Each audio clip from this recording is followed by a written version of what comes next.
Amigos, un saludo desde el Globo Rojo, donde hoy tenemos la suerte de contar con Juanma Marcos. Él es el psicólogo del centro y vamos a tocar un tema muy especial. Vamos a hablar de la discapacidad. Vamos a acercarnos a ella porque creo que nos puede afectar y el Globo Rojo también es pionero en este campo.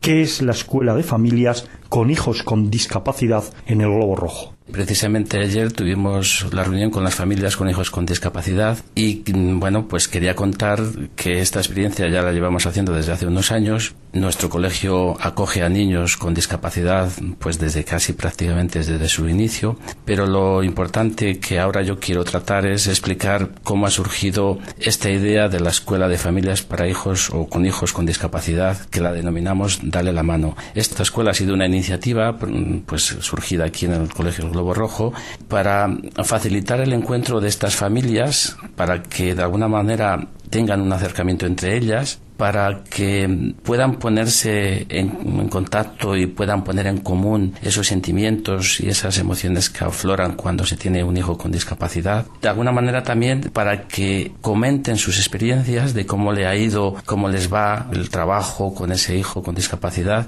A mí me parece que otra de las cosas muy importantes es darle la oportunidad y sobre todo hacerles ser conscientes que la influencia que ellos ejercen como miembros de ese núcleo familiar es muy importante y decisivo para el desarrollo posterior de ese niño con discapacidad. Juanma, a tenor de lo que nos cuentas, ¿qué es la Escuela de Familia con Hijos con Discapacidades? Sí nos gustaría saber qué es la discapacidad, porque lleváis muchos años trabajando con gente que son como nosotros, que son normales, pero que tienen algún tipo de limitación. Bueno, sí que es cierto que hay que definir o encuadrar qué se entiende por discapacidad, porque es un término muy amplio, muy complejo. Yo me voy a remitir a lo que la Organización Mundial de la Salud entiende por discapacidad. La define como la carencia de funciones físicas, sensoriales o mentales, que pueden ser temporales o permanentes y que de alguna manera disminuyen para desenvolverse en la actividad diaria o rutinaria de la persona. Yo quería también, al igual que lo dice la Organización Mundial de la Salud, que la discapacidad no solamente es una característica propia del sujeto que la padece, sino que la referencia que hacemos a la discapacidad es también a la interacción que tiene el sujeto con el entorno. Esto quiere decir que la persona discapacitada no es solamente discapacitada porque pueda sufrir una deficiencia o una minusvalía o una limitación, sino también porque su entorno no le facilita o no es apropiado, no es adaptado para desenvolverse plenamente como persona como cualquier otra. Por eso es importante entender que la ayuda o los apoyos que se le puedan dar a estos niños o a estas personas discapacitadas son muy importantes para que se desenvuelvan como personas completamente.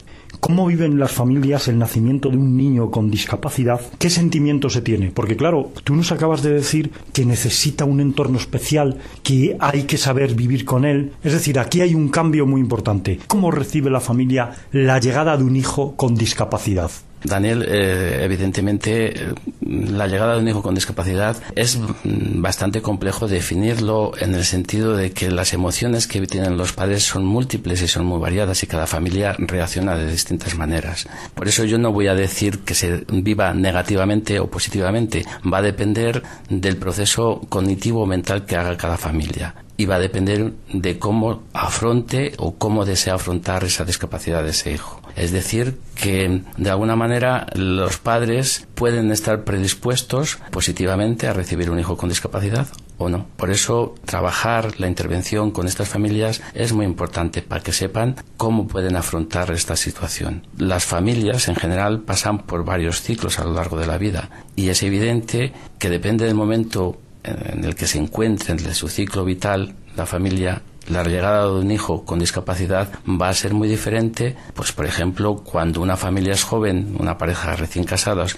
y tiene la noticia de que va a tener un hijo con discapacidad, pues posiblemente sus reacciones no se fueran las mismas de que cuando ya se han tenido hijos normales y luego se tiene un hijo con discapacidad. Por eso sí que es muy importante y muy válido hacer una reflexión de que las emociones y los sentimientos que viven las familias son muy dispares, pero sí que los estudios nos dicen que pasan varias fases, pues fases. La primera de todas, esa fase de impacto emocional, esa fase de duelo, de frustración tal vez. También una fase de estrés. Pasan a una fase de negación de la discapacidad del hijo y empiezan a buscar distintos profesionales para ver si le dicen otro diagnóstico. Esto también es respetable en las familias y hay que entenderlas, no las podemos tampoco culpar, porque otra de las cosas que también les pasa es que se sienten culpables porque piensan que algo deberían de haber hecho para que no hubiera sido el hijo discapacitado. Hasta que de alguna forma, con la ayuda o con los apoyos o con ese proceso cognitivo que ellas tienen que ir haciendo, van a ir aceptando a ese hijo con discapacidad, y además les está obligando que se reorganicen todos los miembros de la familia para adaptarse a ese hijo con esa discapacidad. ¿De qué manera debe de reorganizarse la familia, ya que van a recibir un miembro con discapacidad? Y es un tema muy delicado, pero que llevándolo muy bien también se disfrutará muchísimo del hijo. Entonces, esa nueva reorganización, ¿cómo podría ser? Bueno, lo primero que las familias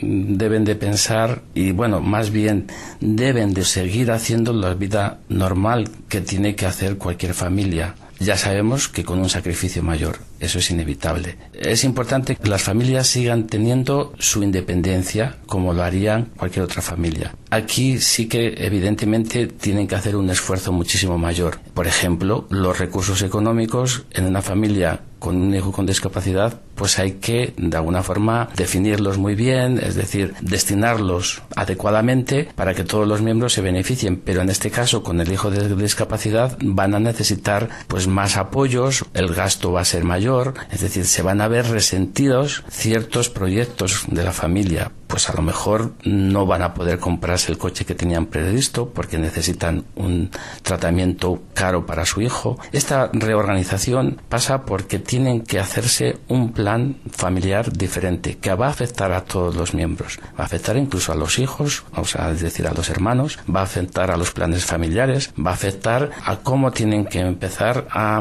trabajar dentro de ese núcleo familiar, dándole las oportunidades al hijo que tienen con esa discapacidad. Después de habernos dejado muy claro esos procesos que hay que pasar, con lo que se van a encontrar, me parece que vendría muy a juego el que nos dieras unas orientaciones también destinadas a este problema de la discapacidad y en concreto a las familias que tienen consigo pues un hijo con discapacidad. Serían muchas las cosas que se le podrían dar a las familias, pero para resumir aquí lo que diría muy resumidamente es que no se queden quietos. Se aseguren de que su hijo tenga el máximo de oportunidades que le puedan dar para que se desarrolle todas las capacidades y destrezas y que de alguna forma sea lo más independiente posible dentro de esa discapacidad.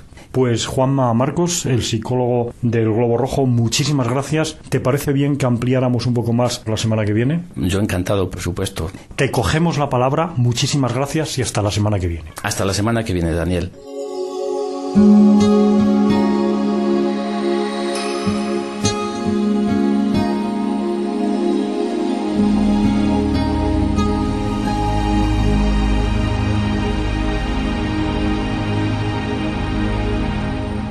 Y ahora es la hora de la agenda en el Globo Rojo. Laura, un saludo, bienvenida. Y por supuesto que una vez más la agenda, como todas, son muy especiales, pero sobre todo arranca con un protagonismo en el Globo Rojo que son los animales. Concretamente ahora nos toca acercarnos al lobo, este animal tan nuestro, tan maravilloso, donde los niños van aprendiendo a amar y a querer cada vez más a cualquier ser que tenga vida. ¿Qué tal, Daniel? Pues la semana pasada, como tú bien dices, tocábamos un tema muy importante, muy bonito, que es el lobo. En el Globo Rojo queremos que los niños aprendan a amar a todos los animales y a respetarles por igual. Durante estos días han trabajado un taller muy especial que han tratado el tema del lobo y la importancia de ver al lobo como un animal con todo su encanto. Manuel y Naira son dos niños que han estado en este taller, han participado y han aprendido a amar a los animales gracias a cuentos y talleres muy lúdicos. Naira, cuéntanos la historia de Mowgli, un niño que ha tenido una experiencia con los lobos muy especial.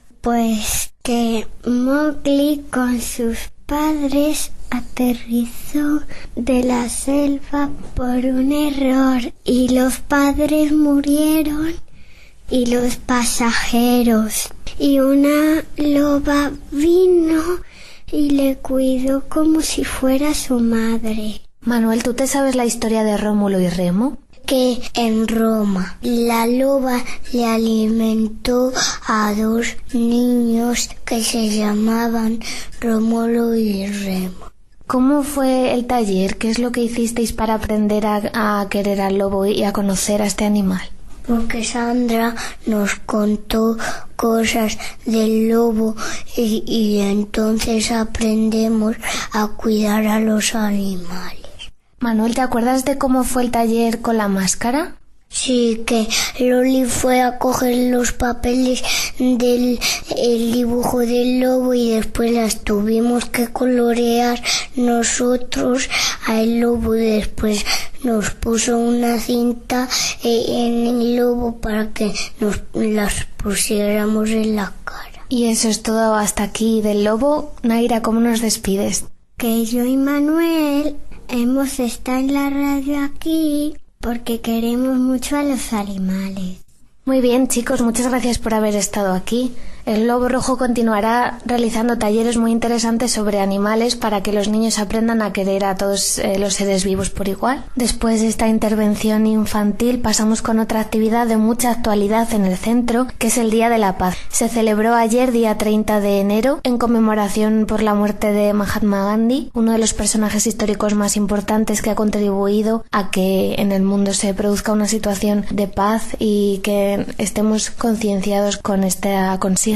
Y por ello el día 30 es el Día Escolar de la Paz y la No Violencia, y en el Globo Rojo lo celebramos con diversas actividades como son la lectura de poesías, cantar canciones relacionadas con la paz y la fabricación de murales y talleres manuales. También hemos contado con la participación familiar para fabricar palomas mensajeras de paz que hemos colocado por todo el centro para decorarlo y dar a entender que nosotros estamos muy concienciados y tenemos muy presente el mensaje de paz en el Globo Rojo. Me acompañan unos invitados muy especiales de la clase de 5 años que han participado en este taller muy activamente. Ellos son Jara Martín, Carlos Muñiz, Adrián Hernández y Carlos Corral. Jara, cuéntame cómo haces tú la paz en clase con los amigos.